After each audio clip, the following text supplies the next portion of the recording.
सर्वेभ्यो नमो नमः। आइए आज हम एक नया पाठ लेकर चलते हैं कक्षा 8 के बच्चों के लिए। हम अपने सभी छात्रों को, जो हमारे फॉलोअर्स हैं, जो हमारे YouTube देखते हैं, उन सब का मैं अभिवादन करता हूं। और अभिवादन करने के साथ साथ आज एक नए पाठ की तरफ चलते हैं। रुचिरा भाग 3 तृतीयः भागः पाठ 6 गृहशून्यं सुतां विना। सर्वप्रथम संपूर्ण विश्वाय कृते आगच्छन्तु एका प्रार्थना। सर्वस्तरतु दुर्गाणि सर्वो भद्राणि पश्यतु सर्वः कामानवाप्नोतु सर्वः सर्वत्र नंदतु। तो पाठ 6 गृह शून्यं सुतां विना। मैंने कुछ पाठ का उद्देश्य यहाँ पर बच्चों के लिए लिया है। समाजे बालिकानां नारीणां च सम्मानम्। समाज में स्त्रियों का, बच्चों का, बच्चियों का, सबका सम्मान होना चाहिए बराबर। बालकानां बालिकानां मध्ये समान भेदः। इसमें कोई भेदभाव नहीं करना है। स्त्री शिक्षायां वृद्धि। परिवार के हर बेटियों को पढ़ाना है। स्त्री शिक्षा में वृद्धि होगी तो देश का विकास निश्चित है। कन्यानां हत्यासु पूर्णतया अवरोधः।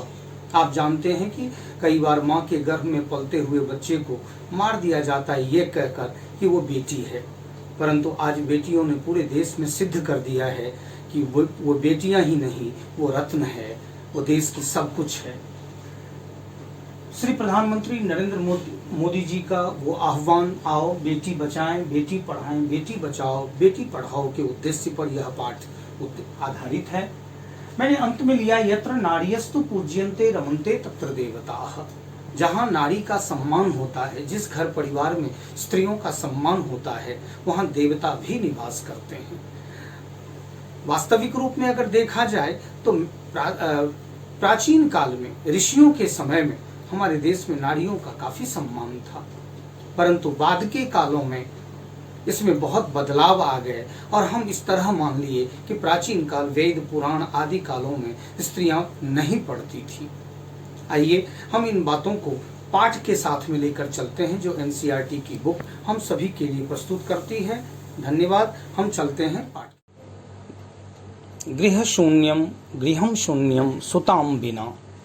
गृह शून्यम व गृहम शून्यम सुतां विना। यह पाठ कक्षा 8 के बच्चों के लिए षष्ठः पाठः। यह पाठ कन्याओं की हत्या पर रोक और उनकी शिक्षा सुनिश्चित करने की प्रेरणा हेतु निर्मित है। समाज में लड़के और लड़कियों के बीच भेदभाव की भावना आज भी समाज में यत्र तत्र देखी जाती है, जिसे दूर किए जाने की परम आवश्यकता है। संवादात्मक शैली में इस बात को सरल संस्कृत में एनसीईआरटी हमारे लिए प्रस्तुत करता है। तो पाठ पढ़ने से पहले हम पाठ के पीछे पेज नंबर 41 नंबर पेज पे पाठ के विषय में, स्त्रियों के विषय में जो कुछ भी कहा गया ये जानना हम सभी बच्चों के लिए परम आवश्यक है। प्राचीन काल में स्त्रियों की स्थिति, प्यारे बच्चों, काफी उन्नत और सुदृढ़ थी। वेद और उपनिषद काल तक पुरुषों के साथ साथ स्त्रियों को भी शिक्षित किया जाता था। लवकुश के साथ आत्रेय के पढ़ने का प्रसंग एक तरफ सह शिक्षा को प्रमाणित करता है कि को एजुकेशन उस समय में भी होता था। दूसरी तरफ ब्रह्मवादिनी वेदज्ञ ऋषि गार्गी, मैत्रेयी, अरुंधति आदि की ख्याति इस बात को भी प्रमाणित करती है कि पुरुषों और स्त्रियों के मध्य कोई विभेद नहीं था। पर बाद के काल में, बाद के कालों का मतलब मुगलों के समय से लेकर उसके आसपास से लेकर स्त्रियों की स्थिति दयनीय होती गई, जिसमें कुछ सुधार तो हुआ है, पर अभी भी स्त्री शिक्षा को बढ़ाने तथा कन्या जन्म को बाधा रहित बनाने के लिए समवेत प्रयास की आवश्यकता है। सब मिलके ये करना चाहिए, तभी देश का विकास होगा। प्रधानमंत्री श्री नरेंद्र दामोदर दास मोदी का बेटी बचाओ बेटी पढ़ाओ अभियान इसी की एक पहल है। पाठ के पीछे आप देख सकते हैं कुछ सफल महिलाओं के नाम यहाँ पर। गायिकाओं के क्षेत्र में लता मंगेशकर, आशा भोसले आदि, साहित्य के क्षेत्र में एक से बढ़कर एक, सरोजनी नायडू, अरुंधति राय, अनीता देसाई, कमला सुरैया। राजनीति के क्षेत्र में देखिए तो इंदिरा गांधी, प्रतिभा पटेल, सुषमा स्वराज। चित्रकारिता के क्षेत्र में अंजोली, इला मेनन, खेल के क्षेत्र में पीटी उषा, साइना नेहवाल आदि आदि, वाणिज्य के क्षेत्र में अरुंधति भट्टाचार्य, चंदा कोचर आदि कई महिलाओं के नाम आज गर्व से लिए जाते हैं। आज देश की स्थिति निश्चित ही बदली है, परंतु आज भी बहुत कुछ बदलने की आवश्यकता है। आइए पाठ में चलें। शालिनी ग्रीष्मावकाशे पितृगृहम् आगच्छति। सर्वे प्रसन्न मनसा तस्याः स्वागतं कुर्वन्ति, परम तस्याः भ्रातृजाया उदासीना इव दृश्यते। पाठ के अर्थों को अब देखें। बहुत सुंदर प्रसंग है। शालिनी ग्रीष्मावकाशे, शालिनी नाम है, गर्मी की छुट्टी में ग्रीष्म अवकाश से पितृगृहम् आगच्छति, अपने पिता के घर पितुः गृहम् आगच्छति आती है। सर्वे प्रसन्न मनसा, सभी के सभी परिवार के सदस्य प्रसन्न मन से, मन के द्वारा तस्याह स्वागतम कुर्वन्ति, उसका स्वागत करते हैं। परम तस्याह भ्रातृजाया, उसकी भाभी, उदासीना इव दृश्यते, उसकी भाभी तो थोड़ा थोड़ा उदास दिख रही है। वह समझ जाती है शालिनी अपनी भाभी से। भ्रातृजाय चिंतिता इव प्रतीयसे सर्वम कुशलम खलु। हे भाभी, आप बहुत चिंतित प्रतीत हो रही हैं। सर्वम कुशलम खलु, इस शब्द का अर्थ, ये शब्द आप ऐसे भी वाक्य प्रयोग में दोस्तों के साथ पूछ सकते हैं। सर्वम कुशलम खलु अर्थात सब कुछ कुशल है। आम शालिनी, माला कहती है, आम शालिनी कुशलिनी अहम, मैं कुशल हूँ। त्वदर्थम किन आनयानी, तुम्हारे लिए क्या लाऊं। शीतल पेयम चायम वा शब्द से अर्थ भवति अथवा, शीतल पेय ठंडा पानी, कोल्ड ड्रिंक्स आदि, चायम वा उष्णम पेयम चायम वा आदि। शालिनी उत्तर देती है, अधुना तो किमपि न वांछामि। बहुत सुंदर संवादात्मक शैली है। आप संस्कृत बोलते बोलते इन सब वाक्यों का प्रयोग कर सकते हैं। अधुना तो किमपि न वांछामि, इस समय मैं कुछ भी नहीं चाहती हूँ, मुझे कुछ नहीं चाहिए। रात्रौ सर्वैः सह भोजनमेव करिष्यामि, अब रात में ही सबके साथ, परिवार के साथ मिलकर भोजन ही करेंगे।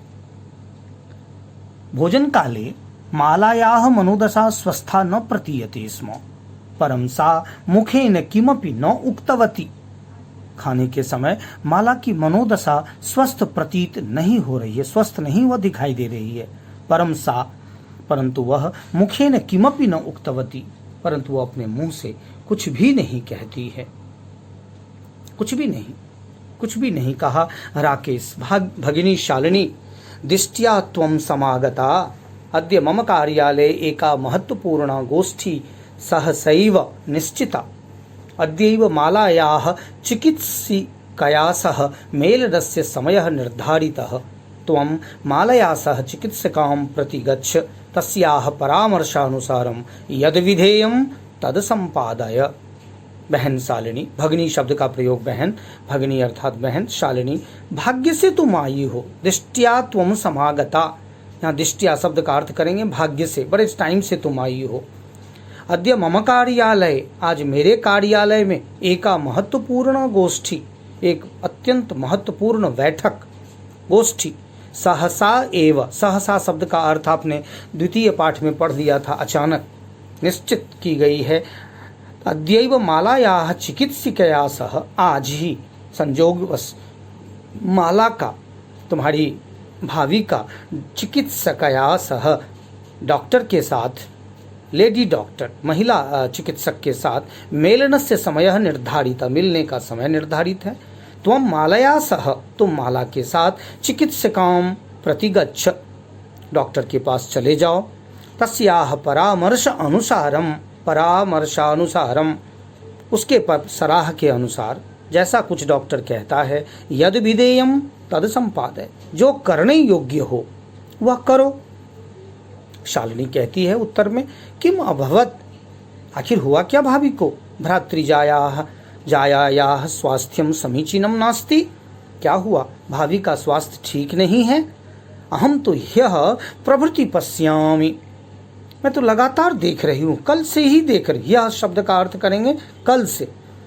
प्रभृति पश्यामि सा स्वस्था न प्रतिभाति, वह स्वस्थ नहीं दिखाई दे रही है। इति प्रतीयते स्म, ऐसा मुझे भी प्रतीत होता है।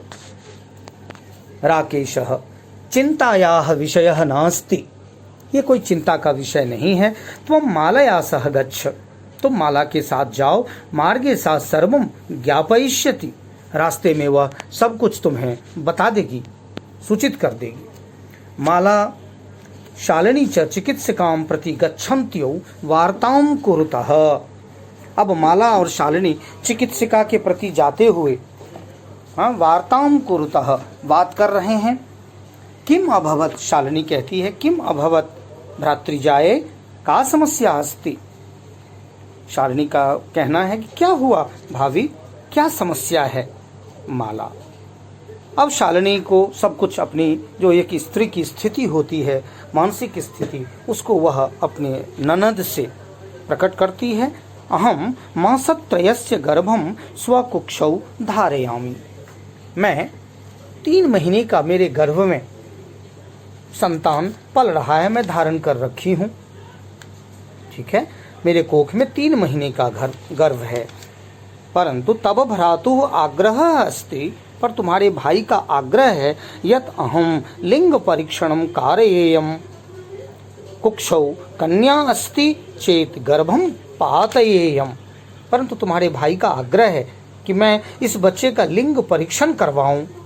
अगर यदि कोख में कन्या है तो गर्भ को नष्ट कर दूं, गर्भ को गिरा दूं। अहम अतीव उद्विग्नास्मि, मैं इस बात से बहुत दुखी हूँ। अतीव उद्विग्ना अस्मि, परम तब भ्राता वार्तामेव न शृणोति, परंतु तुम्हारा भाई तो बिल्कुल बात ही नहीं सुनता है। शालिनी इस बात को सुनकर बहुत परेशान होती है, चिंतित होती है। भ्राता एवं चिंतयतुमपि कथम प्रभवति, उसे बड़ा आश्चर्य लगता है। शिशु कन्या अस्ति चेत बधारहा, भ्राता हमारे भाई, बड़े भाई अकेला ऐसा विचार कैसे कर सकते। एवं चिंतयतु, इस प्रकार सोचने के लिए कथम प्रभवति, कैसे कह सकते हैं। यदि कन्या है तो हत्या करनी है। जघन्यम कृत्यम इदम, यह तो पाप पूर्ण कार्य है। जघन्य शब्द का अर्थ करेंगे पाप। त्वम विरोधम न कृतवती, तुमने विरोध नहीं किया। सह तव शरीरे स्थितस्य शिशोः वधार्थम चिंतयति, वह तुम्हारी कोख में स्थित शिशु बच्चे वधार्थम हत्या के विषय में चिंतयति। त्वम तुष्णीम तिष्ठसि, और तुम चुप खड़ी हो। तुष्णीम शब्द का अर्थ है चुप। यहाँ यह पाठ हमें यह भी सिखाता है कि अगर किसी स्त्री की बालिका के साथ अगर कोई अन्याय हो तो हमें आवाज उठानी चाहिए। अधुनैव गृहम चल, उसने हिम्मत बढ़ाया, कहा कि इसी समय घर चलो। नास्ति आवश्यकता लिंग परीक्षणस्य, कोई लिंग परीक्षण, गर्भ में कौन सा बच्चा है, लड़का या लड़की, इसके परीक्षण की कोई आवश्यकता नहीं, क्योंकि वह भी तो उसी की बहन है। शालिनी भी तो उस भाई की ही बहन है। भ्राता यदा गृहम आगमिष्यति अहम वार्तां करिष्ये, भाई भैया जब घर आएंगे हम उनसे बात करेंगे। पाठ बहुत बड़ा है, तो आज मैं एक पाठ का ये आधा प्रसंग लेता हूँ इस वीडियो में। अगले प्रसंग में मैं पाठ की बाकी बातें, संध्या काले भ्राता आगच्छति, भाई से क्या सब बात होती है, इस विषय में मैं अगले वीडियो में आपके साथ सम्मिलित होंगे। धन्यवाद। भवेत् तावत् शुभम मंगलम, सर्वेभ्यो नमो नमः।